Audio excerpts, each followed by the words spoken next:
Hey guys, this is Comic Uno, episode 97, and this is a show where I review all the comics I read this week in one show. So I have 23 comics this week, pretty normal amount for me, and we're gonna go worst pick of the week to best pick of the week, so let's get started. Number 23 is Mythic issue 1.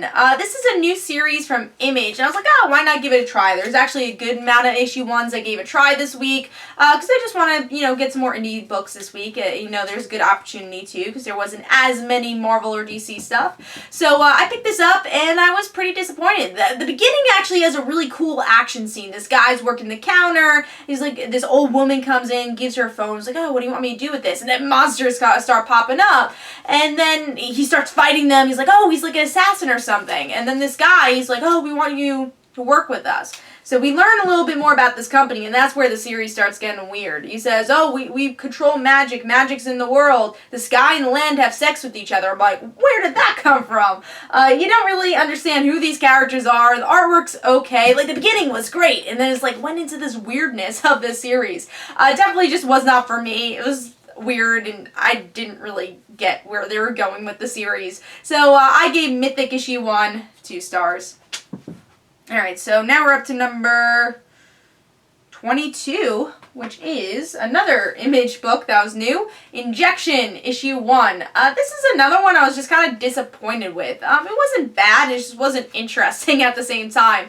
It's about this girl who's in a mental hospital, and she had a team where they all got this injection tattoo, and you're learning a little bit about the injection tattoo, but not a lot. You're just kind of learning about this team and why this woman's in a mental hospital, and I just did not care throughout the whole issue. I'm like, well, I want to learn more about this injection. What the hell is this tattoo? The whole series called Injection, and I know nothing about it. And of course, yes, it's just the first issue, but there was no hook at all. And the artwork was okay. The characters were okay, even though the contrary a lot of the characters, they weren't that interesting. So Injection issue 1 for me gets 2 stars. That's number 22. Moving on to number 21, which is Hallow County issue 1, which is a Dark Horse issue 1. I thought this would be interesting, but it's about witches. This witch gets killed, and anything that goes near her, animals die. So now this girl might get powers too. It was an 18-year-old girl, seems like 1800 still, and she might get powers, but she actually revives people. And the artwork was very kind of storybooky type artwork. Characters weren't that interesting. I'm really not into the witches type stuff, especially these type of witches, so it just didn't interest me that much. So that's why I ended up giving Hallow County issue 1 2 stars. Alright, moving on to number, I think we're up to 20. Yeah, we're up to number 20, which is Secret Wars issue 2. Did not like Secret Wars this week. I thought it was just very convoluted. Nothing really going on. We're learning about this Doom Messiah universe, and I was just not interested. These Thors, they get, there's like a Thor army for Dr. Doom, and Thanos gets off of a planet. He's like, oh, we're just going to destroy everything. It was like, oh, we haven't seen that one before. Artwork was okay. I think the coloring is pretty good. I do like the artwork, and that was definitely the plus of the issue, but still not feeling this. It just did not interest me. It wasn't like, oh, Secret Wars is starting. It just feels very much like a prelude more than a Secret Wars issue 2. Maybe because I'm not following Avengers or wasn't following Avengers, that's the reason. But I'm just not into Jonathan Hickman's type writing, and I'm still not into it with Secret Wars. I'll keep going with it, seeing where it goes, but I'm more excited for the tie-ins than this event book. I just didn't feel it this week. So Secret Wars issue 2 for me gets 2 stars. Especially, it's an expensive book too, and it's so wordy, and I just didn't get much out of it. Alright, moving on to number 19, which is Rebels issue 2, which is an Image book, pretty sure. And that's by Brian Wood. And I've liked Brian Wood's writing. It's very political. If you read his Ultimate X-Men book, you could tell it's very political, but I love that book. I thought it was really well done. So I get Rebels, and it just wasn't for me. It's okay. We get to see this kind of relationship blossom between this girl and this guy who's part of the Patriots. It's the American Revolution. If you like the time of the American Revolution, you want to learn more about it, read this book. If you never cared about the American Revolution, you don't have to read it. It's very much about the American Revolution. And there was again, no hook to this book. And I read issue 1 this week, and then because it looked interesting, the artwork looked pretty good, and it was pretty good. But the story, just for me, didn't connect to it. So Rebels issue 2 gets 3 stars. Moving on to number 18.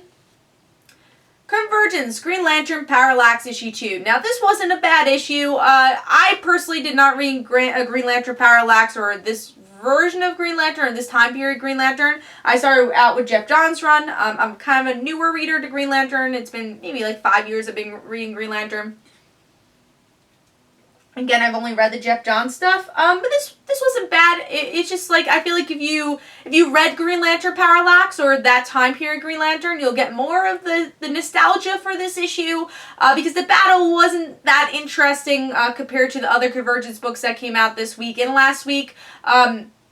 Pretty repetitive from what we've been getting with Kyle and Parallax's relationship. And it was a good battle, though. I liked the battle between Parallax and Kyle. I thought that was pretty cool. But again, I think you need a bit more of a connection to this. And then there's this random villain. And he's like, why are you there? And of course I understand, because she has to be the one from the different world. You have to attack her. But she was like a nobody in this issue. It really was about Kyle and Parallax. But the artwork was really well done. I enjoyed the artwork. So overall, I gave Convergence Green Lantern Parallax issue 2 3 stars. Alright, moving on to number 17, which is Robin Hood Ongoing issue 10. This arc I haven't been loving. I thought this was an okay issue. There wasn't as much, well, the thing I didn't love about this issue probably was the villain. Haven't felt connected to these villains, but what I liked about this issue was definitely a relationship of Robyn and Marion. That's the thing I love about this series, is their relationship and their friendship, and that does shine here. They're able to save each other, but a lot of the issue has to deal with the villain, and that's coming to a head, and the villains just weren't interesting enough here. Artwork is still really good, though, and really excited about next issue that Robin Hood and Marion are going to New York Comic Con. Very excited about that one. But this issue was just okay. I didn't love the story arc because of the villain, but there are some few character moments I did enjoy here with Marion and Robyn. So overall, Robin Hood Ongoing issue 10 from me gets 10 stars. 10 stars. Gets 3 stars. Not 10 stars, 3 stars. Alright, moving on to number 16, which is The Mantle, issue 1. Now, this is another new series, which I liked. I liked for the most part. There's actually some oh my god moments for this issue. It gave me enough, I think, to pick up the next issue. Now, it's about these, like, 2 hipster-type characters. They like drugs a lot, and that kind of starts out the issue. And this guy gets superpowers. Like, what is this about? And we find out that he just gets these powers because it just kind of random, kind of like the Green Lantern ring, you know, willpower, he just gets it kind of randomly, though. So the heroes are trying to prep him, this is what it's all about, and his arch nemesis of the guy's powers comes in and kills the guy. So now the girlfriend gets the powers, and I thought that was a really interesting twist. So yeah, the characters weren't that great, but the twists were actually pretty interesting enough for me to get the next issue. Artwork was pretty good, too, so I was pleasantly surprised with this one. So I'll probably give this one another issue. Again, it didn't blow me away, but it was pretty interesting. So the Mantle issue 1 gets 3.5 stars. Alright, number 15 is Howard the Duck, issue 3. I loved the first issue. I thought the first issue of Howard the Duck was pretty good. Issue 2 was a bit wordy, and issue 3 was a bit wordy also. I think for a comedy series, this is still pretty good. There's a lot of great jokes here with Spider-Man. He goes to, like, go save Aunt May, or, like, talk to Aunt May. He's like, oh no, Aunt May, I failed you again. And Aunt May being a badass, and she just, like, she starts stealing from people. It's like, oh, why did Aunt May do this? And she was being hypnotized to do so. So she teams up with Howard the Duck and the new girl who's friends with Howard the Duck. So there's a lot of fun moments here, but it's still a bit long. I feel like when I'm reading it, I'm like, alright, I'm kind of done. It's like, always like me, 7 issues. I'd be like, I wanted 7 pages a little bit shorter, because there are some good jokes here, but it is a comedy book. You don't want to be reading it forever. It's a very wordy book for a comedy book. Also, something that kind of went down for me was the secondary story. I couldn't even honestly read it all the way through. The artwork was kind of a mess. wasn't interesting at all. They could have cut that totally and just make this book cheaper. Make it a $2.99 book. You do not need this secondary story. But yes, there is fun moments in Howard the Duck that's making me keep the series, but at the same time, I do get a little bored with Howard the Duck also, because I'm not a hardcore Howard the Duck fan, but there's a lot of fun parts here and there. So we'll see how long I keep the series, but for now it's a pretty fun series. So Howard the Duck issue 3 gets 3.5 stars. Alright, number 14, I'm kind of upset this is so low, Savior issue 2. Now, issue 1 actually was my pick of the week. It blew me away. Love the journalism, love the themes, and they keep the themes here because we're learning a little bit more about the main character. There's actually a guy who goes into the church and starts tagging the church, saying, oh, well, God doesn't exist. So I like the ideas of religion in this book, and that's what kind of brought me and made me attracted to the book. But here I thought it was a bit slower. We do learn a little bit about the character, but he has amnesia, but he really doesn't. We're learning more about the town. It's just a bit of a slower burn of an issue. But I also wanted to see more of the journalist. Like, where the hell was she? She only had one panel, and she had so much of a dedication in the first issue. But we are learning more about the town, and I think that's very important. So overall, Savior issue 2 gets 3.5 stars. Not a bad issue, but it wasn't as good as issue 1, but I'm still very interested in this series. And artwork is still beautiful. Really like the uniqueness of this art. So Savior issue 2, 3.5 stars. Alright, we are moving on to number 13, which is Spider-Man 2009 issue 12. Pretty good issue. We get to see the continuation of the girl who got cancer, who is now transformed into this monster. And the whole issue is them battling each other. Miguel and this monster wasp battling each other. And she ends up, deforming and is like, oh, what happened to me? And Miguel's like, you're safe now. You don't, hopefully you don't have cancer anymore. So it's a pretty good issue. Again, it's a bit of an action-y issue, point A to point B, but pretty good. I liked it. Artwork was good. It's a shame, though, that the book kind of ends at this point. There's definitely more story to tell, but it's going into the News 2009 book with Secret Wars. So that's kind of the shame with Secret Wars, that there's some interesting stories being told, but they get cut because of Secret Wars. But yeah, overall, 3.5 stars. Not a bad issue. I enjoyed it for the most part. Alright, moving on to number 12, which is Birthright issue 7. Now, this was a really good issue. Mikey and his brother are still kind of bonding again, and they're trying to get the knives that this pawn shop has, the knives, and they actually just put it up in display. So they steal them. So this little girl, or a teenage girl, she tries to protect these knives. Like, oh, why are you stealing? You're stealing all these people's stuff, and ends up shooting Mikey's brother. So he's shot by the end of the issue. Other thing going on is that Mikey's mom is learning a bit about Mikey's past with these journals. Like, oh my god, my son. And she's starting to believe this is her son again. And she's trying to patch up the mystery. And she has, the mystery board. She's trying to patch up this mystery herself and trying to find her son. Really enjoyed this issue. First of all, bringing in the mother more in, I really enjoyed that because the mother character was very more against all this. Like, oh, I don't believe this is my son, and now she's starting to believe. Now, I thought that was a very interesting development. And then that cliffhanger, I was like, oh my god, Mikey's brother. Artwork is beautiful. It was just a very solid issue, and it makes me excited to see where Birthright goes. It's been a very interesting series. If you haven't read it so far, it's very solid and a cool story so far. Alright, now we're moving on to number 11. Very surprising how high this book is. Convergence issue 6. Now this is the series that's usually down there because it's not that great, keeps repeating Earth 2 stuff. But finally, Convergence is what we want from Convergence. Finally, it's the heroes coming together from different worlds, talking to each other, going against the villains of different worlds, and they're going against each other. Telos is becoming a good guy. Grayson is kind of convincing Telos to become a good guy.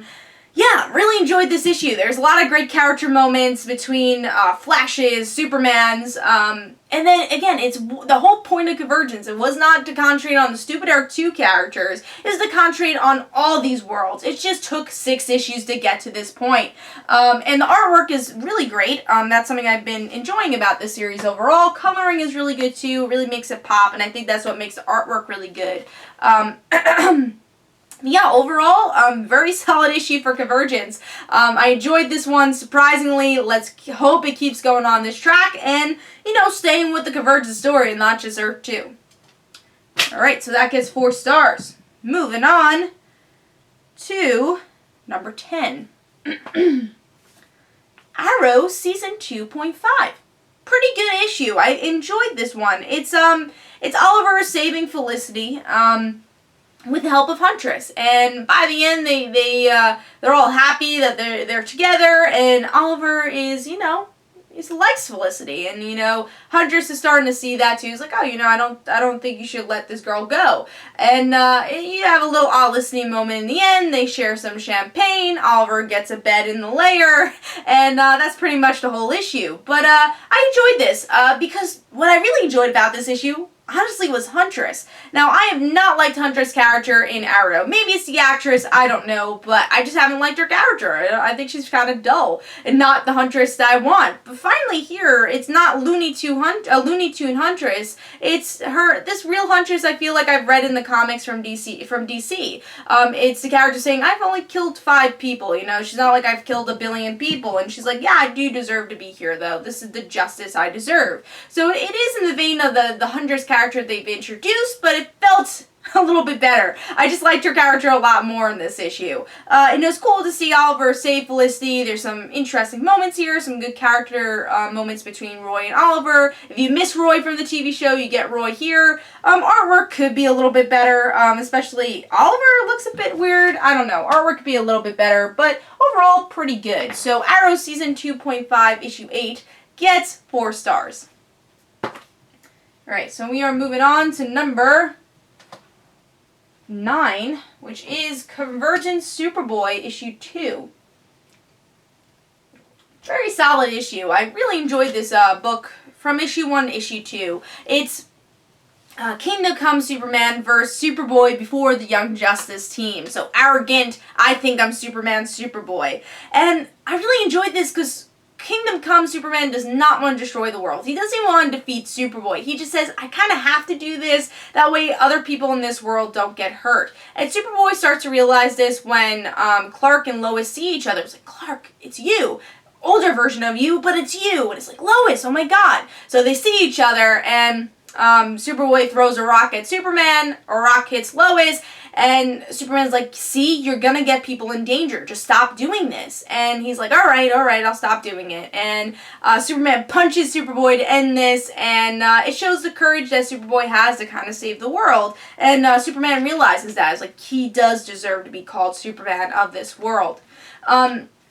I enjoyed this issue a lot. First of all, artwork is really great. It's a bit cartoony, but it fits the story very well. And yes, we've seen the Superman versus Superboy thing before, but it works so well here. I thought it was a great battle, and it's actually a battle for these Convergence books that makes sense. Some of the Convergence books, like, here's a random villain. There you go. But there's actually a lot of character development with this issue, and just an enjoyable ride. So Convergence Superboy issue 2 gets 4 stars.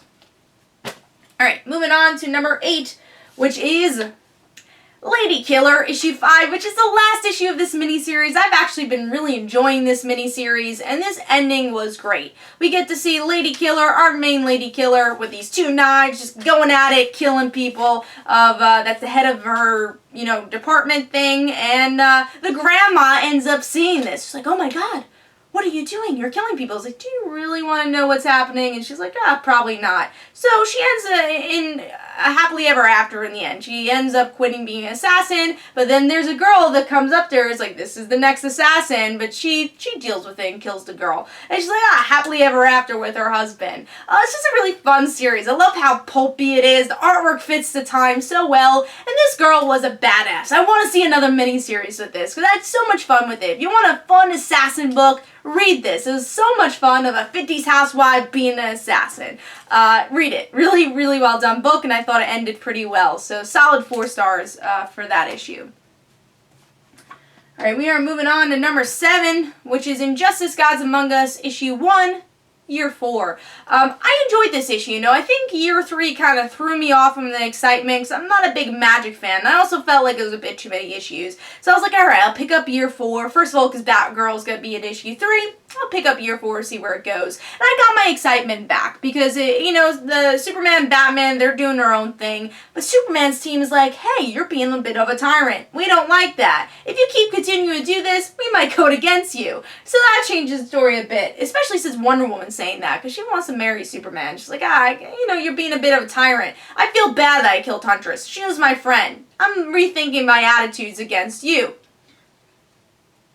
Other good moments, honestly, having Harley back, that was great. She's like, I'm bored. What should we do? And Poison Ivy's like, nothing. Just stop. It's like, we're going to steal something, right? She's like, no, we're not. It's like, sure, right? It's like, we're not going to steal anything. So it was great to see Harley again. Also, the cliffhanger in this issue was great. See Renee Montoya defeat Robyn and say, Superman, come at me. I'm ready to fight you. So she's calling out Superman. So Renee, we get to see a little flashback with her remembering Huntress. So we get a little mourning there. Good issue. Great artwork. Really awesome scene between Alfred and Bruce here. Alfred really is the only person that could talk through for Bruce. And it seems like Bruce is going to get godlike powers. It seems like they're going in that direction. I'm okay with that because it's a different universe and it might be the only way that he could defeat Superman. So yeah, overall, really solid issue. And Justice Gods Among Us issue 1, 4 stars. Moving on to number 6, which is Legendary Star-Lord issue 12. I was really surprised by this issue because I was flipping through it. I was like, Star-Lord's sister. Do I really want to see her? I want to see Kitty and Star-Lord. But this issue hit the right emotional beats and made me care about Star-Lord's sister. So, of course, we get to see that Star-Lord's father is trapped in this little thing. He's from the Black Vortex story, and he's not the king anymore. He's not ahead of anything. And she's starting to remember her past, that she was just, you know, why can't I say that word? I'm not even going to try, actually. But, you know, she's the daughter that Star-Lord's father did not want to have. So she wanted to do dance lessons. Like, no, you're going to join the army, and I'm not going to be, you know, I'm not going to care about you. Join the army, you know, save your people.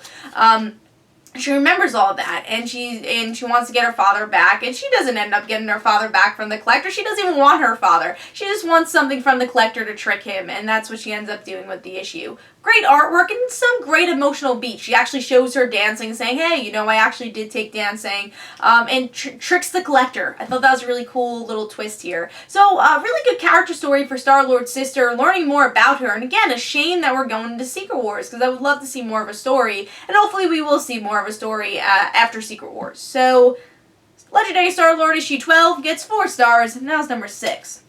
Moving on to number 5. Silk, issue 4. I was pleasantly surprised with this issue because I wasn't looking forward to her dating Johnny Storm. I was like, that's kind of like, it's generic. Not that I've seen Silk date Johnny Storm before, but it's like, of course, you know, Johnny's best friend's with Spider-Man. He gets with Silk. Alright. But it was much more than that. They actually had some really good superhero moments between them. But what I liked about this issue was learning more about Silk's anxiety and her not believing she has anxiety. It's actually this aftermath of her being in a bunker for 10 years. It's not just like, I was in a bunker for 10 years, I'm happy. She actually does have anxiety, and she doesn't even know it. So I really enjoyed that portion of the story, and her developing that, or developing her thoughts of, oh, maybe I do have anxiety, and she, you know, deals with that here. Also, some really small moments I liked. The flashbacks between her parents knowing that she had these powers and how they dealt with it. They actually cared. They're like, we'll deal with this. And she's like, oh, I'm sorry. It's like, you shouldn't be sorry. We're gonna deal with this. It's not your fault. And I love those little beats right there. I thought that was a really great scene. It was only 2 pages, but a wonderful scene. Another great scene, only a page, but J. Jonah Jameson actually liking Cindy and saying, hey, why are you here on a Saturday? I'm not paying you for this. And saying, you go out, be a young person. You know, J. Jonah Jameson being J. Jonah Jameson, but kind of caring for her and saying, yeah, you know, you should be young. Do what you have to do. So overall, really enjoyed this issue. 4 stars for me. Hit a lot of great notes, and it was just a fun issue, but had a lot of emotion throughout it, too. Very surprisingly. And also artwork was pretty good, too. They did change it, but I thought it fit the story pretty well. So Silk issue 4 gets 4 stars for me, and that was number 5. Moving on to number 4. Convergence, Green Arrow, issue 2. I had a blast with this issue. It hit a lot of the right notes for a Green Arrow book. It's Dinah and her daughter against Connor and Oliver. And at first they're just kind of reconnecting. They're learning about each other and, you know, saying, oh, I have a half-sister, Connor says. And it's them actually relating to each other. And then they find out they have to verse each other, and they do so. Dinah actually ends up defeating Oliver, but at the same time they're like, I'm sorry, I didn't want to do this, and hopefully in another life we can meet each other, because like obviously we care about each other, because yes, we're different versions of ourselves in different worlds, but they actually kind of connected in this issue. So there's a lot of great interesting twisted turns how they defeat each other and who wins and who doesn't win. It's just a nice kind of family book in a way. It's a weird family, and they know they're from different universes, but it's just a lot of fun. I had a lot of fun with this issue. Some great chemistry between Oliver and Dinah, some cool chemistry between sister and brother chemistry between Connor and Olivia, which is cool that her name is Olivia. But yeah, very cool issue, very solid. Really enjoyed and had fun with this one. So Convergence Green Arrow issue 2 gets 4 stars from me. That was number 4. All right, moving on to number 3. Miss Marvel, issue 15. Another fun issue with this kind of crush type story arc going on. What I love about this issue is, yes, it's very cliche. We've gone through this, but it's Miss Marvel dealing with the cliche, and she does it in such a wonderful, fresh way. Her dealing with her crush is a villain, and her trying to escape, and she puts on her mask and puts on her costume, but she has her civvy stuff in her hand. She's like, I really need to deal with this better. And then the one person she calls is Bruno. She's like, Bruno, I need help. Or at least, like, gives him a message. And Bruno takes ferries and goes to help Kamala because they care for each other. And what I think the bigger message of this issue is yes, Kamala and this guy, they had the same background, but obviously it didn't end up working out. He was a bad guy, but Bruno did everything to save Kamala, and they're not from the same background, but that's why that relationship works. And I am definitely a shipper for Bruno and Kamala. Let's hope they end up getting together. But also another interesting little tidbit with this issue is that we find out in the Khan family, someone's inhuman, not just Kamala. I have a feeling it's probably the brother. Maybe he doesn't know about it, maybe he does, but someone else is inhuman. I don't think it's the parents, but I'm really curious about this. It's a shame they're going into Secret Wars, because I want to find out more about this story soon. I'm sure they're going to explore it after Secret Wars, but that was an interesting nod, a little interesting drop there. So this was a really fun issue with, again, interesting details, good chemistry, great character moments, and wonderful artwork. So Miss Marvel issue 15, for me, gets 4.5 stars. A really fun issue. Moving on to number 2. The one that made me tear up a bit. And that was Captain Marvel issue 15. I have to say, issue number 1 and 2 were really hard for me to pick through, because